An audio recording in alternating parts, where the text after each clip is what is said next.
Good day. Welcome to another screencast. This screencast will focus on the 6 basic types of simple machines and how we can use them to accomplish work. Now, many of these machines that we've, or the ones that we're going to go through here, are review from earlier grades. So we won't spend too much time looking at what they are, but this will be a good refresher so that you remember what the machines are and what they look like. As well, we're also going to focus on how we can make them more efficient by changing them. That will be in a later screencast. Okay, but for today, today's learning target: what are the basic types of simple machines and how do they work? A long time ago, and we've already briefly talked about this man, Archimedes. Remember, he was the inventor of the Archimedes screw. Archimedes once said, and I quote, "Give me a lever long enough and a fulcrum on which to place it, and I shall move the world." Now, clearly that's not possible. You can't place the world on a fulcrum like it is in this picture. Although it's neat to kind of think of the world just kind of spinning in space and you can just jam a rock and fulcrum under it. But what he was trying to say was that any lever at any length can move just about anything. And Archimedes knew that he was onto something. He knew that machines could help us do work and make things much easier. So for a quick recap here, there are 6 types of simple machines. We have the lever, the inclined plane, the wedge, the screw, the wheel and axle, and the pulley. So let's take some time to go through each one of these and do a quick review on how they work and what they look like. We're going to start with the lever. Now, a lever consists of 3 basic parts. It consists of a fulcrum, which is the pivot point, the part that the lever sits on, a load or resistance force, and then the effort or the force. From here on out, these 3 shapes, the triangle with the F, the box with the L, and the arrow with the E, are what we're going to use to identify those 3 parts. So make sure that you write them down somewhere so you're familiar with them. Okay, so let's take a look at exactly what levers do. Well, they help us to use less force when we do a task, like when we pull out a nail, or we open a bottle, or we hit a baseball. Okay, there are 3 different classes of levers, each helping us to use less force in these situations. The first class lever is as so. We have the fulcrum in the middle, and we have the effort and the load on either side. Now, the fulcrum can be over this side, the fulcrum can be over on this side. It doesn't matter as long as the fulcrum is in the middle of the setup. Okay, and the effort and load interchangeable. I can put the effort here and the load over there. It doesn't matter. Okay, but either way, the fulcrum is in the center. Some examples of some first-class levers would be like a crowbar, okay, or a pair of scissors with the fulcrum being in the center there. This is a trebuchet, which is kind of like a catapult, only a little bit different. Okay, I'll give you an example of a trebuchet in class, hopefully, if I can find a not broken one. A teeter-totter or a seesaw. This is probably the most common thought of first-class lever. And then a bottle opener. Okay, where you put the bottle on this side of the bottle opener. That's your pivot point. And then we use one side with effort, and the other side is the load, where the bottle is. Okay, so that's a first-class lever. Second class lever. This is where the load is in the middle. Okay, again, the load doesn't matter where the load sits. It's between the fulcrum and the effort. Okay, now this one would have the fulcrum on the end, the effort on the other end, and you'd have to lift this one up. Okay, or you could apply a force to push it up. But either way, the load's going to be supported in the center of this setup. Some examples of this would be like a diving board, where the effort's on the edge where you are, the load slightly towards the center, and the fulcrum at the end. A wheelbarrow, probably the best example of a second-class lever. You carry the load in the center. The wheel has the fulcrum. Or a nutcracker. I don't know if you've ever seen a traditional nutcracker to open walnuts, but that's another good example of a second-class lever. The third class has the effort in the center. If you'll notice, in each of these 3 levers, in the first, second, and third, as long as you remember what's in the center, everything else it doesn't matter. Okay, so in the first class lever, you had the fulcrum in the center. The second class lever, you had the load in the center. And the third class lever has the effort in the center. Again, doesn't matter where it is in between. And the fulcrum and the lever on the load on either side. Okay. Examples of third class levers with the effort in the middle would be like a hammer when you're using it as a hammer. Your arm itself is actually a third class lever, with the effort being in the middle where your muscle is, the load being whatever's in your hand, and the fulcrum being at your shoulder. And then, of course, a hockey stick. That is a really good example of a third class lever. Remember, the load being at the center where the puck is, the effort being where one hand is, and the fulcrum being at the top end where the pivot point is. I think that's how it would work. If any hockey players want to correct me, be my guest. Okay, so now we've moved on past the three levers, and now let's take a look at an inclined plane. Okay, an inclined plane helps us to move very heavy objects higher with less effort.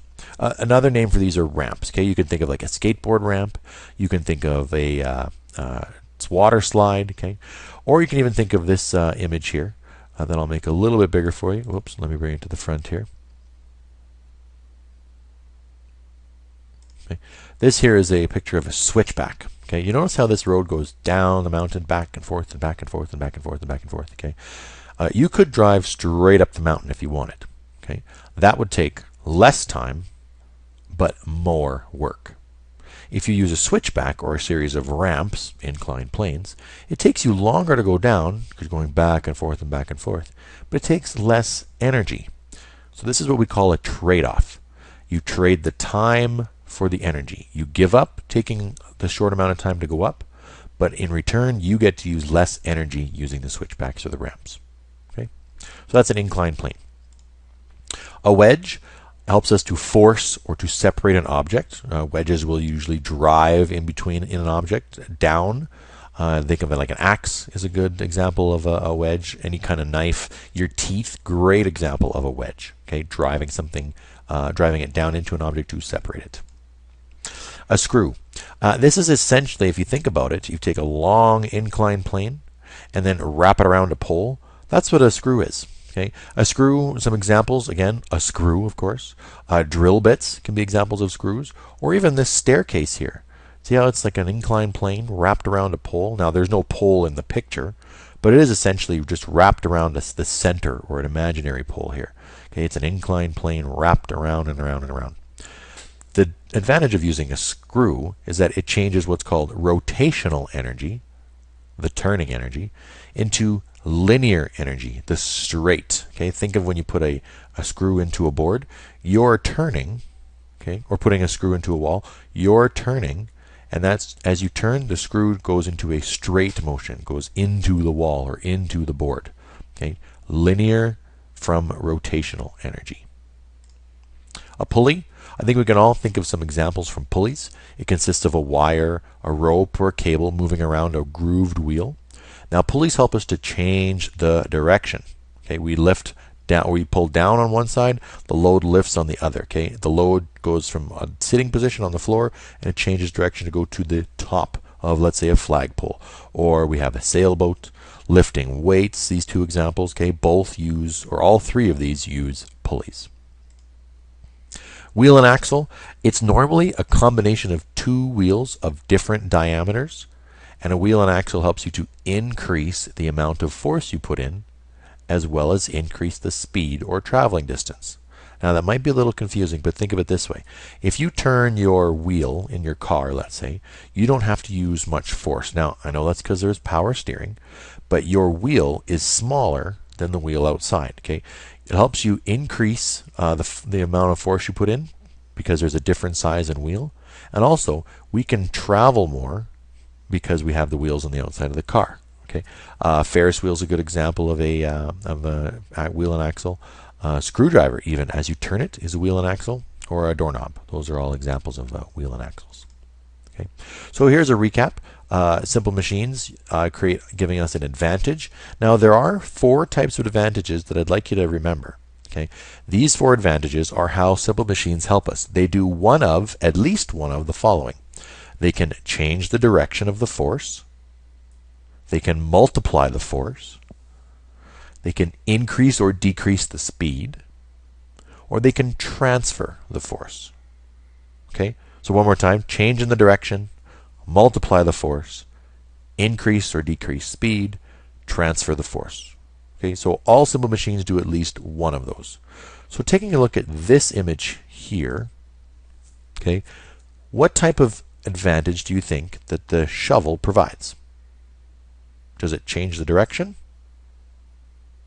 It does a little bit, hey, because I have to push down on one side and the other side lifts up. Okay, it also decreases or changes the amount of force that I'm putting in, okay, because the shovel's going to do more work than I. Doesn't really increase or decrease speed, okay, just something to think about. How about this one, the flagpole, okay, or the wheelchair? We could pick the wheelchair. Didn't think of that, but let's focus on the flagpole. Okay, the flagpole changes direction because it has what simple machine inside? It has a pulley. So as you pull down on one side, the flag will go up. So it's a change in direction. Also increases the speed. Pulling on the pulley is way faster than trying to do it any other way to raise the flag. A screw, remember, it talked about changing rotational energy into linear energy. So we have a change in direction, and we also increase the speed. Okay, it's much faster to use a screw like a drill than it is to try and screw something in on your own. And lastly, look at the flex on that stick. Check that out. Of course, one of the greater hockey players of our time, on one of the best teams, no bias here, best teams in the NHL. Okay, look at the flex on that stick.